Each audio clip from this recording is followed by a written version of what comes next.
আজকে দুপুরের জন্য শুধু বেগুন দিয়ে দুইটা তরকারি করেছি। প্রথমে আমি রান্না করতেছি, দুনিয়ার শুটকি বেগুন ছিল।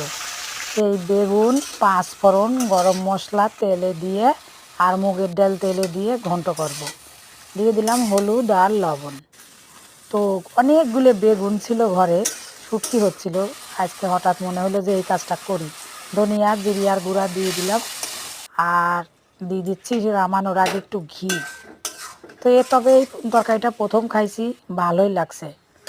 তো এরকম করে রান্না করে খায়া দেখেন, ভালোই লাগবে। নিরামিষ একটা তরকারি, অনেক ভালো লাগছিল। এবার রান্না করব শুধু বেগুন দিয়ে, মাত্র দুইটা ইলিশ মাছ। দেখেন কি বড় বড় ইলিশ মাছ, আমান আমান রান্না করতেছি। অনেক বড় তো, যার জন্য আমান আমান রান্না করতেছি। তেলে দিয়ে দিলাম জিরা ফোড়ন আর এই মাছের সমান করেই বেগুন কাটা। মাছ যত বড় বেগুন তত বড়, সমসাময়িকভাবে সমভাবে কাটা। তো যাই হোক, বেগুন আমার ভাজা হয়ে গেছে। এখন ঝোল দিয়ে মাছ দিয়ে দিলাম। তো আজ দুপুরে দুইটাই হচ্ছে বেগুনের রেসিপি।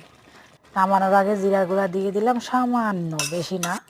তো আমার এই রেসিপি দুইটা কেমন লাগছে সবাই কমেন্টে করে দেবেন। সবাইকে টাটা, ভালো থাকবেন, সুস্থ থাকবেন।